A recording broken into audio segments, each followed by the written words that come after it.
Baik,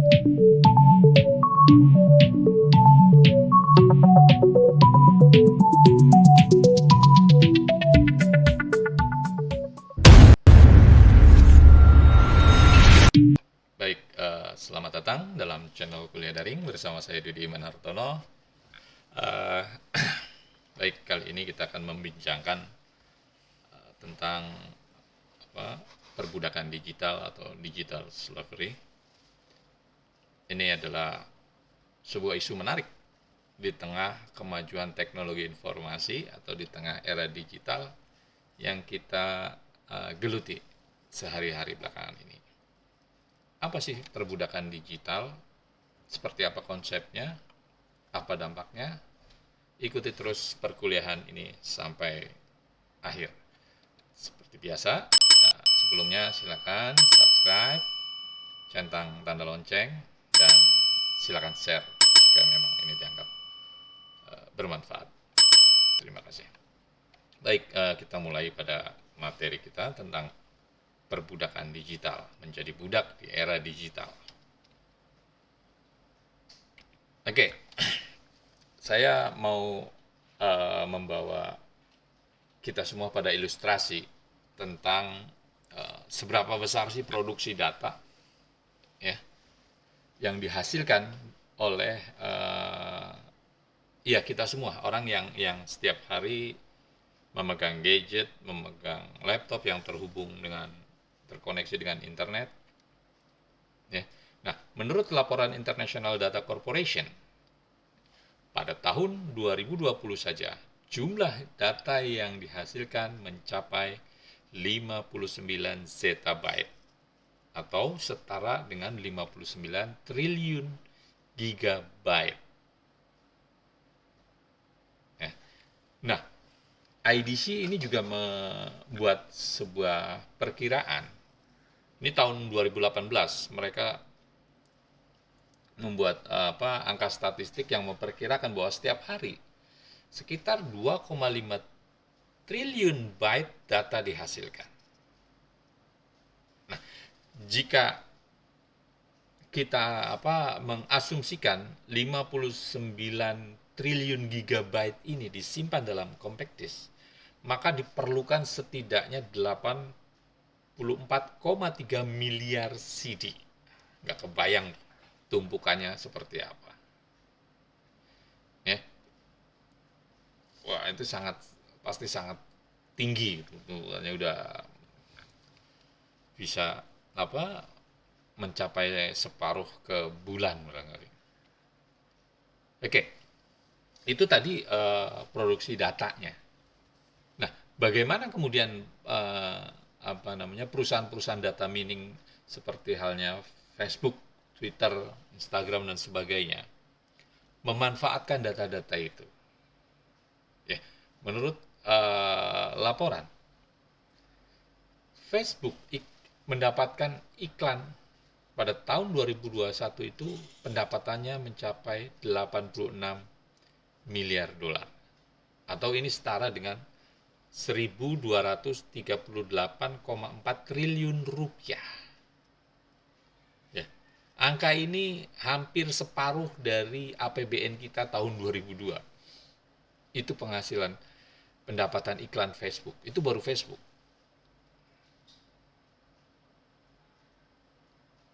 Nah, kalau melihat catatan Grand View Research, pasar global untuk data yang diperdagangkan diproyeksikan mencapai 1,23 US dollar. Ini proyeksi sampai tahun 2028. Ini setara dengan 17,712 triliun rupiah. Enggak kebayang jumlahnya. Sangat banyak. Nah, ini ilustrasi kenapa kemudian isu digital slavery ini mencuat. Karena pada dasarnya setiap orang yang terkoneksi dengan internet, dengan digital, dia sedang memproduksi data. Jadi unggahan kita, baik itu membuat status, menulis di WhatsApp, mengunggah gambar, mengunggah video, itu adalah proses produksi data. Dan itu semua sangat menguntungkan perusahaan-perusahaan seperti Facebook dan sebagainya. Data-data itulah yang mereka tambang, mereka kumpulkan, untuk kemudian mereka analisis. Dalam konsep dunia digital, setiap orang adalah objek sekaligus subjek. Setiap orang adalah produsen sekaligus konsumen dari data. Nah, tadi saya sebutkan bahwa kita menjadi produsen, memproduksi data ketika kita mengetik teks, mengunggah foto, mengunggah video. Sebenarnya kita menjadi konsumen ketika kita membaca itu. Mendapatkan informasi kita baca. Tapi ketika kita kemudian share, kita tulis, tambahin keterangan, caption, kita kemudian memproduksi data. Jadi pada dasarnya setiap orang adalah produsen sekaligus konsumen. Setiap orang adalah prosumen. Ya. Produsen sekaligus konsumen. Nah, ketika kita memproduksi data tadi, apakah kita dibayar? Tidak. Sementara apa yang kita produksi menjadi sebuah komunitas berharga. Nah, disinilah letak keterkaitan isu itu dengan perbudakan. Di era lampau, perbudakan adalah sebuah aktivitas, tindakan yang memaksa manusia lainnya untuk memproduksi komoditas tanpa mendapatkan bayaran. Dia dipaksa. Nah, bagaimana kemudian dengan di era digital saat ini? Bukankah tidak ada paksaan? Oke, kita lihat konsep yang diajukan oleh Christian Piuk. Ya, perbudakan digital adalah kondisi di mana individu dan masyarakat secara tidak sadar terlibat dalam produksi nilai ekonomi melalui penggunaan teknologi digital. Ya, tadi saya sudah contohkan bagaimana kita setiap hari membuat teks, mengunggah video, mengunggah foto. Nah, itulah proses produksi nilai ekonomi. Ada nilai ekonomi dari setiap produksi yang kita buat. Nih, nanti kita akan lihat lebih jauh seperti apa sih data-data itu dikumpulkan dan untuk apa. Piuk juga berpendapat bahwa perusahaan teknologi besar seperti Google, Facebook, Amazon adalah kapitalisme platform, di mana mereka menghasilkan keuntungan besar dengan mengumpulkan, memproses, dan menjual data-data pribadi pengguna. Ya, kita setiap mengunduh aplikasi selalu diminta dengan sukarela untuk memberikan akses pada aplikasi untuk mengakses foto, video, atau apapun, nomor handphone rekanan kita, kolega kita, teman-teman kita yang ada di gadget kita. Dan kita membiarkannya. Karena kita pikir, mungkin bagi sebagian besar orang menganggap itu tidak bernilai, nggak ada nilai ekonominya, kita nggak bayar kok. Tapi ternyata tidak seperti itu kenyataannya. Jadi, bagi Christian Piuk, perbudakan digital bukan hanya masalah privacy dan keamanan data. Ya. Tadi kita menyerahkan privacy kita begitu saja gitu, ketika kita membuat pertama kali mengunggah aplikasi kan gitu. Kita diminta tadi untuk membolehkan aplikasi itu untuk mengakses semua apa yang ada dalam gadget kita. Nah, menurut Christian Piuk bukan sekedar soal privacy dan keamanan data, tapi juga masalah keadilan ekonomi dan sosial. Nah, ini ada mulai bicara tentang keadilan sosial, bicara tentang sosialisme di sini.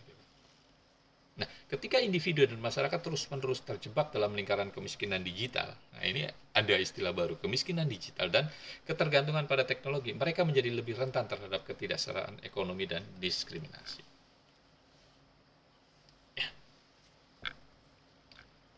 Oke, kita nanti lihat pada contohnya. Kita lihat bagaimana bentuk-bentuk perbudakan digital. Pertama adalah penghisapan nilai ekonomi. Perusahaan teknologi besar memanfaatkan data pribadi pengguna untuk menghasilkan nilai ekonomi yang sangat besar tanpa memberikan imbalan yang adil atau memberikan keuntungan kepada pengguna.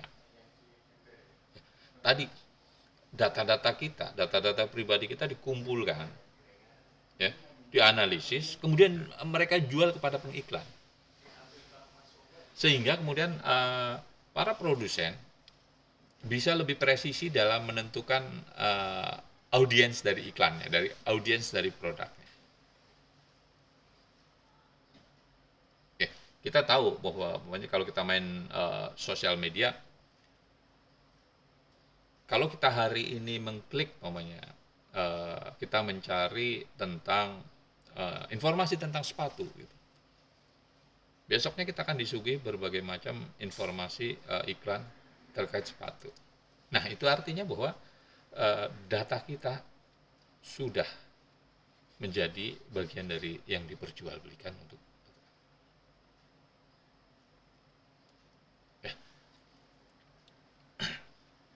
ini adalah salah satu bentuk saja pengkhianatan nilai ekonomi. Kemudian adalah diskriminasi digital. Ini terkait tadi yang disampaikan Christian Piuk tentang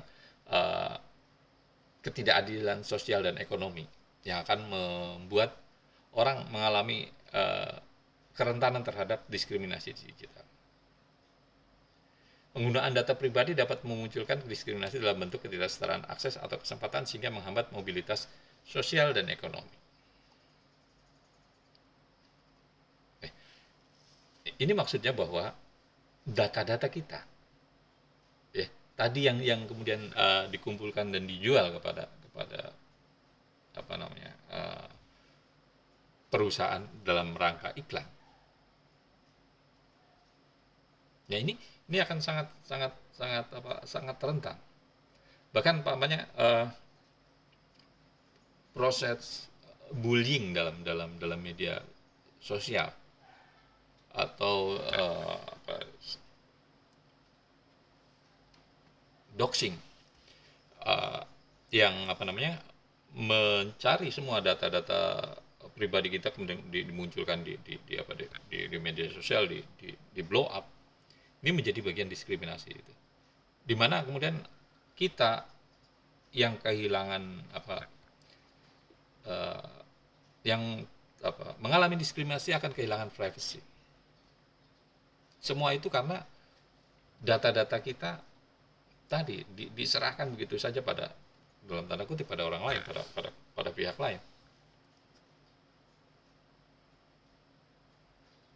Sehingga orang yang memiliki data bisa membuat kesimpulan-kesimpulan tentang prediksi dan perilaku kita, dalam kaitan pembelian, perilaku konsumen. Nah, ini kan yang membuat kesetaraan dalam sisi ekonomi. Dan ini juga akan berbahaya secara politik.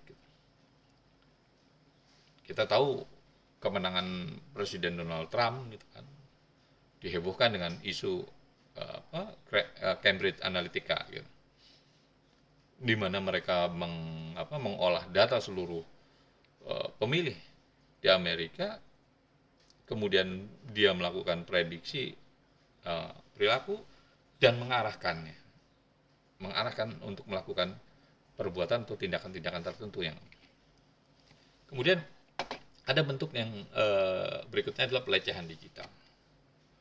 Untuk melakukan pelecehan, penindasan terhadap individu atau kelompok tertentu baik secara langsung maupun tidak langsung. Doxing tadi. Biasanya kalau kita sering lihat di media sosial ada orang yang kemudian berselisih atau tidak sepaham dengan kelompok mayoritas. Kemudian datanya dicari, fotonya dimunculkan. Ini namanya si ini, alamatnya di sini dan sebagainya, semua jadi terbuka. Nah, ini menjadi bagian dari ini. Kemudian ada yang disebut kesalahpahaman teknologi. Ketidaktahuan atau kesalahpahaman tentang teknologi dapat menyebabkan pengguna tidak menyadari risiko dan ancaman terhadap privasi dan keamanan mereka, sehingga menghasilkan ketidakadilan dan kerugian ekonomi sosial. Ya. Karena kita menganggap kita gratis gitu mengakses aplikasi. Sementara kemudian kita menyerahkan seluruh data yang ada dalam gadget kita. Padahal seluruh data itu sangat berharga hari ini. Hari ini ada istilah data is the new oils. Ini juga pernah disampaikan oleh Presiden Jokowi. Meskipun ini bukan kata-kata beliau hanya mengutip saja. Ya. Jadi data ini kemudian menjadi sumber ladang minyak baru. Dari data kemudian orang atau perusahaan dapat membuat kesimpulan-kesimpulan terkait karakter, bahkan perilaku, dan disebutkan kalau ada sebuah film yang menarik tentang Cambridge Analytica itu. Kalau nggak salah judulnya Big X atau apa gitu. Itu di situ disebutkan bahwa hari ini secara digital ada puluhan ribu titik dalam diri manusia yang kemudian bisa dianalisis oleh algoritma kecerdasan buatan. Dan itu artinya kecerdasan buatan kemudian lebih memahami karakter kita ketimbang kita sendiri, kira-kira. Ya, ini betapa bahayanya. Hari ini beberapa pekan terakhir Elon Musk dan beberapa ilmuwan lain meminta menunda proyek penelitian untuk pengembangan kecerdasan buatan. Padahal Elon Musk sedang membuat apa yang disebut Neuralink, itu sebuah chipset yang nanti akan ditempelkan di dalam otak manusia yang bisa dihubungkan dengan komputer. Artinya otak manusia bisa di-upgrade. Bahkan otak manusia mungkin bisa diunduh, dipindahkan ke memori manusia, bisa diunduh, dipindahkan ke dalam komputer digunakan dengan hard disk. Ya, itu artinya ketika orang itu sudah meninggal, tapi memorinya sudah masih ada, ya kita masih bisa berkomunikasi dengan orang yang sudah meninggal tersebut. Oke, berikutnya dampak perbudakan digital adalah, kita bicara tentang dampak. Yang pertama, kehilangan privacy, jelas gitu. Ya, kita tidak memiliki privacy lagi. Nanti kita bisa melihat pada isu lain, namanya surveillance digital gitu. Bahwa kita seperti hidup di rumah kaca. Okay. Semua orang bisa melihat kita. Kita tidak ada lagi tempat kita bersembunyi, meletakkan hal-hal yang privacy, karena semua sudah terbuka. Ini resiko kita memasuki dunia digital. Ya, secara ekstrim mungkin ada beberapa tokoh penulis kayak siapa ya, Jaron Lanier bilang, ya sudah, tinggalkan dunia digital, matikan seluruh akun-akun media sosial gitu. Kebijakan dan praktik pengambilan data pribadi oleh perusahaan teknologi dapat merampas privasi pengguna dan dapat digunakan untuk tujuan yang merugikan seperti pelecehan dan penindasan. Bayangkan kalau data kita dimiliki orang lain bisa menekan kita. Ya, dalam ini, kalau kita dulu bermasalah dengan bank gitu, terkait kartu kredit, gitu, yang bermain adalah debt collector biasanya melakukan penekanan mendatangi rumah, kantor, dan sebagainya. Tapi hari ini dalam proses digital, hal seperti itu tidak lagi perlu dilakukan gitu. Cukup dengan menyebar data pribadi untuk mempermalukan orang tersebut. Nah, ini yang paling rentan. Salah satunya adalah kehilangan privasi ini gitu. Ketika orang kehilangan privasi, orang sebagian besar powernya jadi hilang. Oke, kemudian kesenjangan ekonomi dan sosial dan ekonomi. Penggunaan data pribadi untuk memanfaatkan nilai ekonomi dapat memperburuk kesenjangan ekonomi, karena perusahaan teknologi besar biasanya hanya memperkaya diri tanpa memberikan imbalan yang adil kepada pengguna. Ya, memang ada aplikasi YouTuber atau sosial media Instagram yang mendapatkan fee dari iklan yang ada di akun tersebut, tapi nilainya tidak sebanding dengan hasil yang diberikan oleh yang didapat oleh perusahaan teknologi tersebut, perusahaan data mining.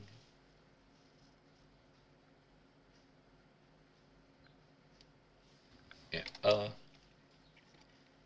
nah, dampak berikutnya ini terkait dengan demokratisasi, tentang pengaruh politik. Data pribadi dapat digunakan oleh perusahaan teknologi untuk mempengaruhi opini publik dan hasil pemilihan, sehingga mengancam demokrasi dan kebebasan bicara. Saya tadi sudah menyinggung tentang Cambridge Analytica yang mengubah persepsi publik pada Hillary Clinton, kemudian menjadi memenangkan Donald Trump. Ya, kita lihat hari ini fenomenanya di media sosial banyak yang disebut buzzer, gitu. Buzzer yang dibayar oleh kelompok atau orang-orang atau tokoh tertentu yang ingin citranya baik di ranah maya, atau bahkan menggunakan chatbot. Pertarungannya di sini merebut wacana publik. Biasanya kalau ada orang yang berbeda pendapat, berselisih pendapat dengan kelompok mayoritas, gitu, nah, orang tersebut akan mendapat serangan bertubi-tubi dari para buzzer yang dibayar tersebut. Di Indonesia ada istilah buzzer RP, katanya, gitu. Ya. Kemudian dampak berikutnya adalah ketergantungan teknologi. Ini berkaitan dengan kesehatan mental dan psikologi, termasuk fisik pengguna, karena mereka akan secara terus-menerus terhubung ke dunia maya tanpa jeda.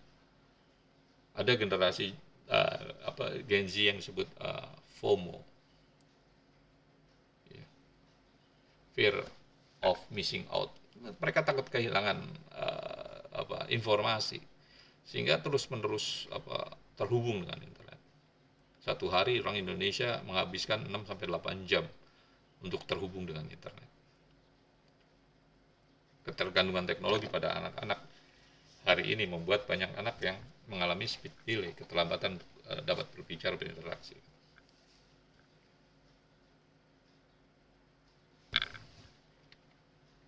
Kemudian keterbatasan inovasi.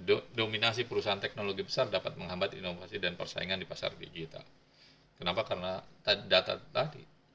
Data ini menjadi sebuah aset yang paling berharga di muka bumi saat ini.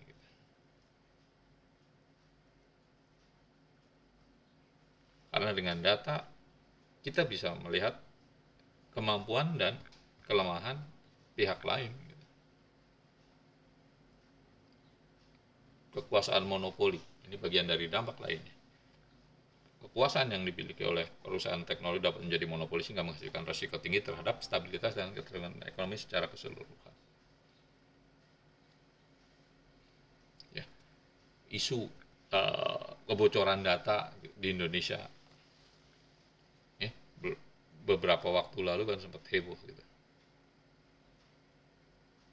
Bayangkan jika kemudian data-data publik dimiliki oleh perusahaan-perusahaan teknologi yang kemudian berafiliasi dengan kelompok tertentu, berafiliasi dengan tokoh tertentu, dia akan bisa dengan leluasa mengarahkan merekayasa perilaku masyarakat.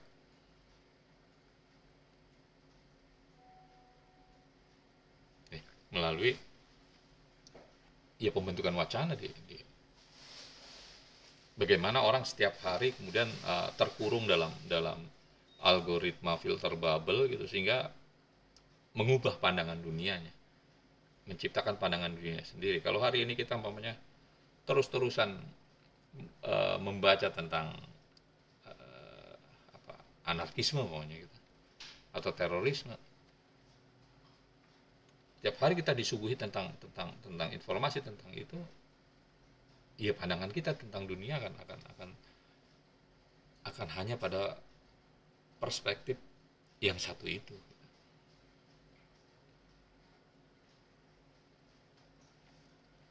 Begitu kita hari ini terjebak dalam filter bubble, dalam kungkungan algoritma tadi, kita yang membaca berita tentang sesuatu yang informasi yang umpamanya anti pemerintah gitu, anti penguasa, ya kita akan semakin kental menjadi seorang yang sangat anti terhadap uh, ya semua kebijakan yang dibuat oleh pemerintah, atau sebaliknya kita tiba-tiba akan menjadi seorang pendukung yang sangat garis keras dari pemerintah dan menyalahkan semua kritik dari yang dilontarkan oleh oposisi. Nah, bagaimana solusi yang bisa dilakukan dalam mengimbangi situasi ini kira-kira gitu. Piuh mendorong adanya kampanye publik atau pendidikan literasi yang lebih baik tentang masalah perbudakan ini dan dampaknya terhadap masyarakat. Masyarakat harus diberikan literasi, diberikan penyadaran bahwa ya hari ini kita tuh sedang mengalami apa yang disebut perbudakan digital. Kita semua bekerja tanpa dibayar, dan tidak cuma itu, kita terus menerus diperas untuk tidak meninggalkan alat kerja kita, gadget kita untuk selalu terhubung dengan internet untuk terus menghasilkan memproduksi data. Ini kan sama dengan perbudakan fisik pada era lampau gitu. Kalau era perbudakan fisik pada era lampau, fisiknya yang bekerja secara fisik, kemudian ada pengawas, ada mungkin pengawal yang mendera kita untuk selalu bekerja. Begitu kita tidak bekerja, dipecut, ditembak dan sebagainya. Nah, hari ini yang bermain bukan dominasi seperti itu, tapi adalah hegemoni. Orang dengan sadar melakukan, dengan tidak sadar, dengan sukarela melakukan aktivitas yang sebenarnya itu didorong atau menguntungkan pihak lain. Nah, solusi kedua adalah soal regulasi yang lebih kuat. Regulasi untuk melindungi privasi dan kebebasan individu setelah mendorong tanggung jawab sosial perusahaan teknologi. Indonesia belum punya undang-undang perlindungan data pribadi. Itu tadi, bagaimana kemudian perusahaan teknologi semena-mena mengakses seluruh informasi yang ada dalam gadget kita hanya karena kita diizinkan untuk mengunduh aplikasi itu. Ini harus ada regulasi gitu. Terutama kemudian adalah datanya diapakan gitu. Datanya tidak boleh semena-mena kemudian mereka jual begitu saja. Nah, ini menjadi tanggung jawab sosial dari perusahaan teknologi tersebut. Ya, selain mendorong adanya undang-undang dan literasi, juga adalah bagaimana kemudian kita melakukan penguatan terhadap hak pengguna dalam mengontrol data pribadi mereka dan meningkatkan akses mereka terhadap teknologi yang aman dan terpercaya.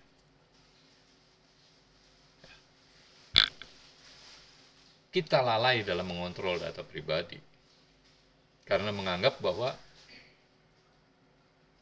tidak ada nilai ekonomi gitu.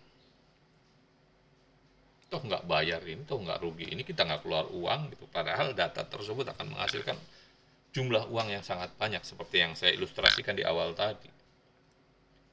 Pendapatan Facebook dari iklan nyaris separuh dari APBN kita. Itu baru satu perusahaan. Oke, kemudian inovasi teknologi alternatif. Yuk menekankan pentingnya pengembangan alternatif yang menghargai privasi dan pemberdayaan penggunaan dalam produksi nilai ekonomi. Ini yang belum ada.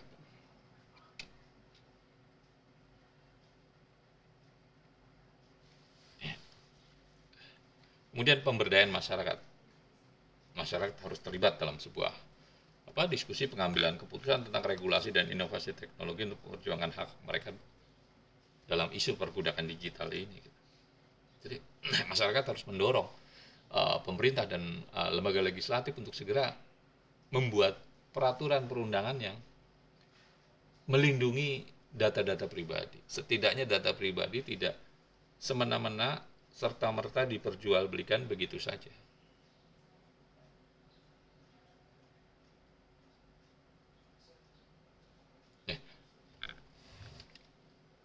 Baik, nah berikutnya kita bicara konsepnya Dennis Nouwer tentang Digital Freedom Pass. Pengendalian data pada Digital Freedom Pass ini akan memberikan kontrol penuh kepada pengguna atas data mereka sendiri, pada kita semua, termasuk informasi yang dikumpulkan oleh perusahaan internet. Pengguna dapat memilih untuk memberikan data mereka secara sukarela atau tidak, dan dapat memutuskan untuk menarik data mereka kapan saja jika mereka tidak nyaman dengan penggunaan. Ini isu yang menarik.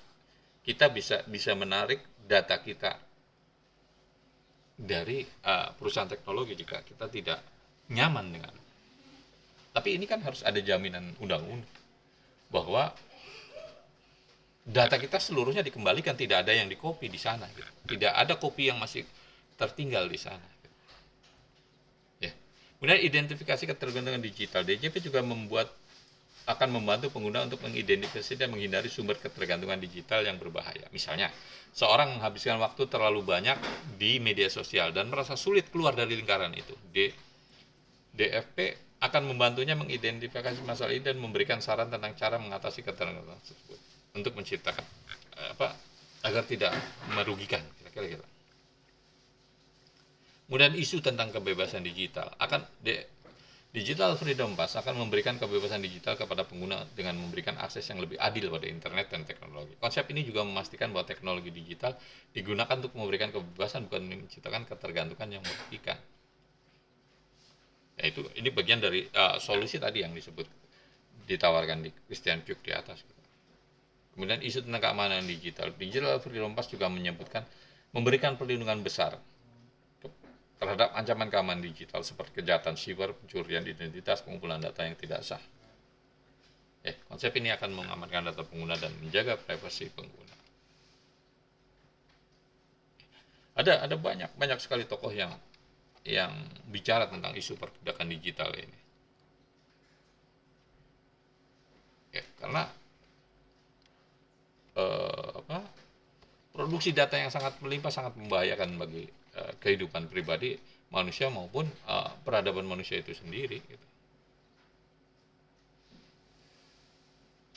Kalau sebuah perusahaan teknologi kemudian mempunyai data kita, dia bisa presisi menguraikan karakter kita, mengetahui kecenderungan politik kita, perilaku belanja kita dan sebagainya. Mereka akan tentu dengan sangat mudah membuat prediksi dan bahkan merancang, mengarahkan perilaku kita, tindakan kita di kemudian hari. Nah, itulah kekuatan data saat ini yang menjadi sangat powerful. Baik, itu saja materi yang bisa saya sampaikan dalam isu tentang digital slavery atau perbudakan kita. Terima kasih telah menyaksikan kuliah daring sampai akhir. Tetap di channel ini, silakan subscribe, centang tanda lonceng, dan berikan komentar, like dan berikan komentar. Terima kasih, sampai jumpa. Sebarkan benih kebaikan ilmu pengetahuan dengan men-share video-video kuliah daring. Kuliah daring, kuliah dalam genggaman.